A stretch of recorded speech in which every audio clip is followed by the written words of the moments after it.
So, a lot of people ask me how did Develop Your Element start? And I don't have a single good answer. It's been a lifelong project. Everything I've done has led up to this moment. I mean, I always wanted to be an entrepreneur. I always wanted to help people. I've always had this personality that I would adopt the whole town. I mean, my mom and I, we would fill the house with all my friends, especially if they came from, underprivileged homes. We would buy them clothes. We would have 2 fridges, 2 freezers. And there was always that passion for helping people. But at a very personal level, it really started with my desire to help my sister. My sister's a very introverted person.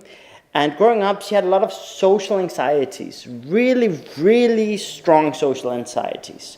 Some of you guys may have heard that growing up I was very, very shy, very, very introverted, and I had trouble speaking, really, both in public and in private.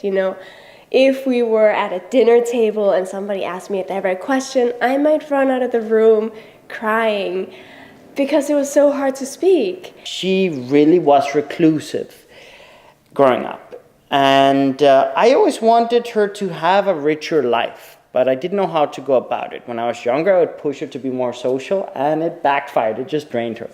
So I started a lot of personality theory, a lot of personal development to kind of help her.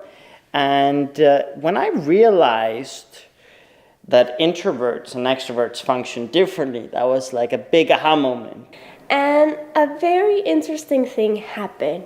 Out of the blue, at least from the outside, it seemed like out of the blue, I decided to move to Japan by myself before I even was independent in many ways. Before I had gone to the supermarket alone or taken buses alone or done many things alone, I decided I'm going to move to Japan. So I did that, and suddenly I'm in Japan, which, different culture, different language, different everything. And I start doing things that I didn't do before. I start speaking more to the point where my friends are even driven crazy. I was the outgoing one that was talking all night, that had energy, towards the end of the party, and still more.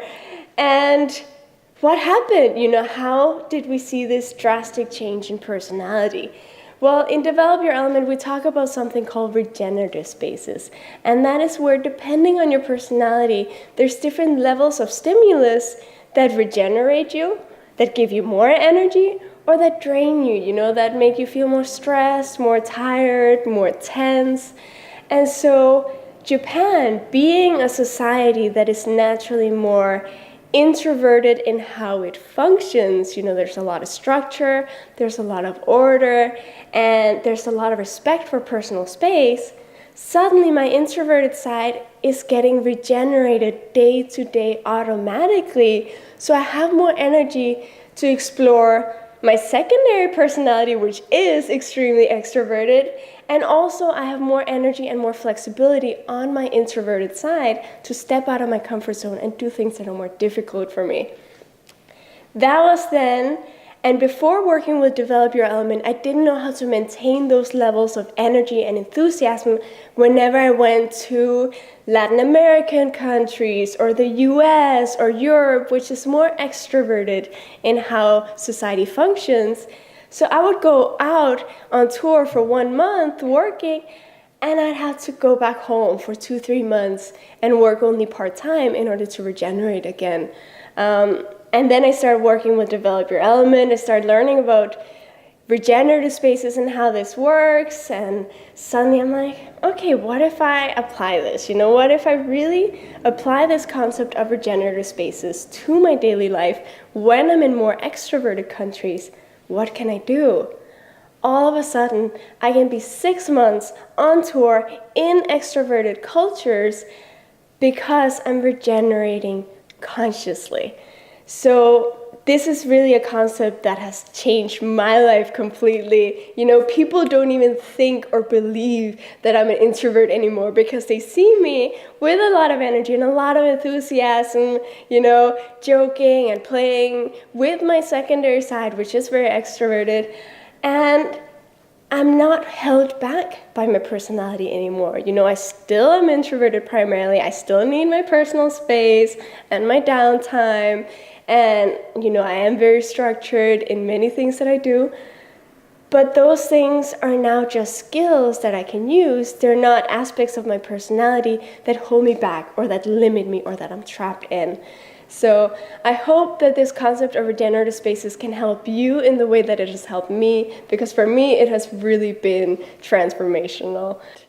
So I got very passionate about personality psychology, but I didn't really use it outside of helping my sister for many years. But a couple of years ago, I started a business with a very extroverted friend from Canada and a very introverted friend from Denmark. And, both geniuses, but they spoke totally different languages. And, I was somewhere in the middle. I'm an ambivert with some extroverted, but I was not on either extreme. So I could understand and speak the language of both of my business partners or co-founders, but they really could not understand each other, nor could they speak the same language.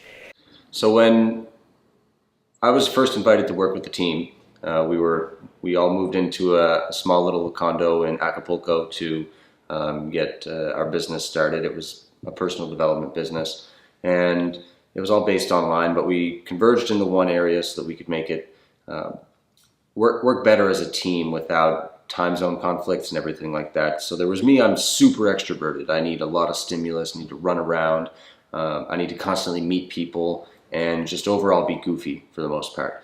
And I'm very good at that. But in this small condo, it was like maybe 700 square feet. It was a small condo. Beautiful area, lots to look at, but again, we're confined to this one little spot. And that ended up draining me.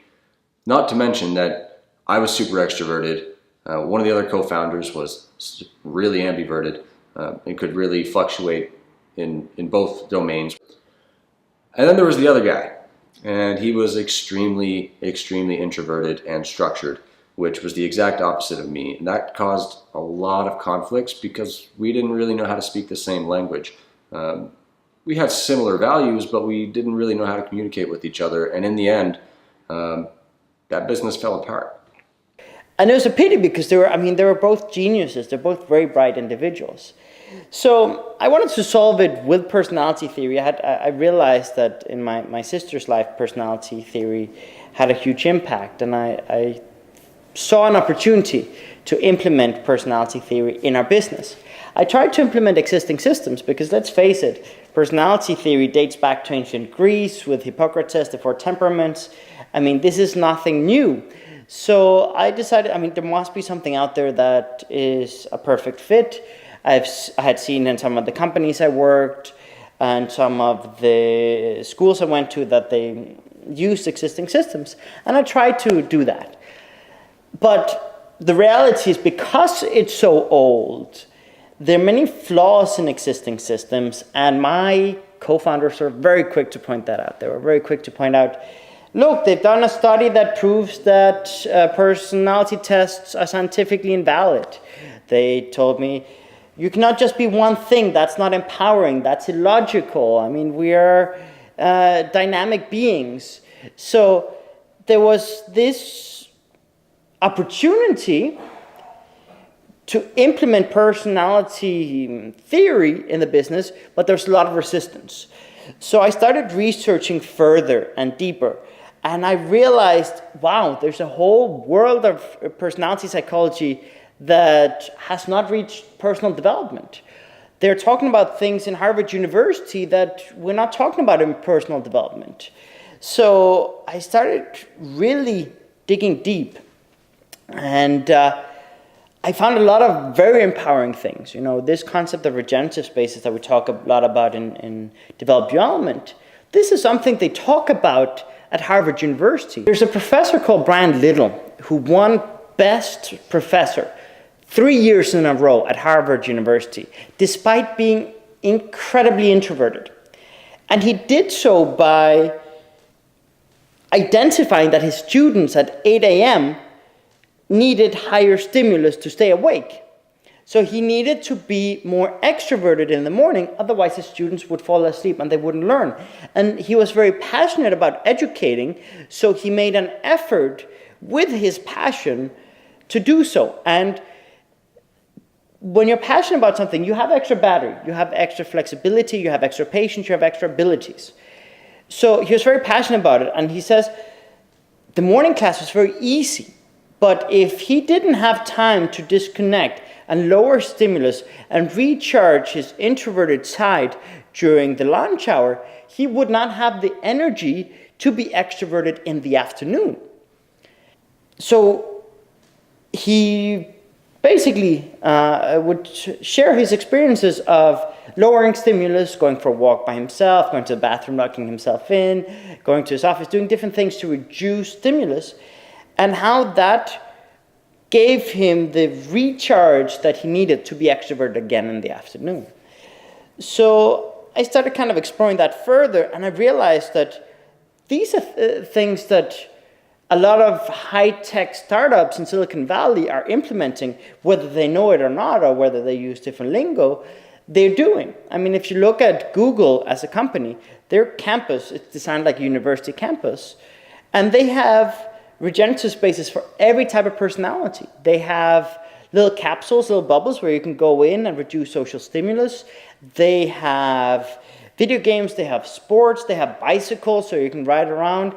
I mean, they have all kinds of different types of stimulus, which really helps recharge different personalities.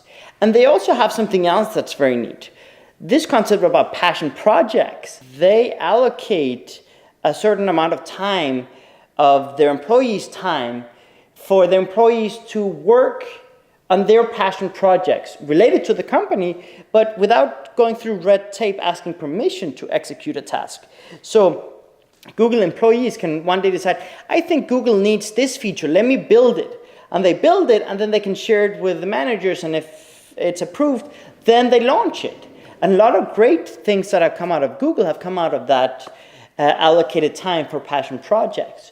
So they make time to empower their staff. And that's something that we have to explore in our daily lives. Do we empower ourselves enough to explore our passion projects? Do we give ourselves our regenerative spaces? In our family, do we empower our family members to be themselves, to recharge in the way that works for them, to explore their passion projects, or are we imposing our regenerative spaces and our passion projects in them? In our businesses, are we managing our team based on how we function, or are we taking into account what our staff needs? I mean, how many times do we see managers who are extroverted invite and encourage all their staff to go out for beers after work, instead of understanding and respecting that some staff need to go home and lower stimulus? I mean, in many cultures, that's a big thing, a big part of the culture. So I really implore you to explore these concepts, apply these concepts to yourself and to the people around you. And that's really the basics of how Develop Beyond started. It was just a lifelong project, and everything has just led to this, and it's been serendipitous. It's been an unexpected surprise of things just aligning. And look at us now, right? So now we can speak to each other because we've learned about regenerative spaces where if I'm feeling drained, I go out for an adventure like I just did. I was feeling a little drained. I went out and walked around Los Angeles for an hour and a half, place that I've never been to. I'm constantly recharging my battery, and in a week I can go on 8 hours sleep. It's fantastic.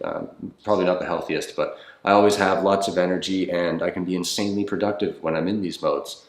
Versus before, when I didn't know how to recharge my battery or what I needed to bring my energy back up and get focused, I was extremely unproductive. I made terrible decisions. I would, I experimented with drugs and tried to find all of these different vices to put myself back together, but I ended up falling apart, and I got to quite a low spot, a lot of stress, a lot of bad decisions, and eventually enough was enough. I ended up learning about Develop Your Element and figuring out what it took for me to drain myself, what it took to identify when I was drained and how I needed to recharge. And once I was aware of that and keeping that in my head consciously, I was able to get shit done.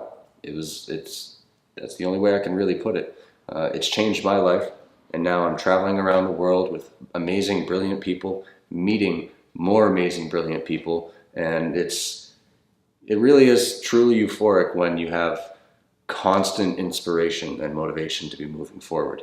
And I have to thank Develop Your Element for that, and the only way I can think to thank them is to pay it forward, and that's what we're here doing.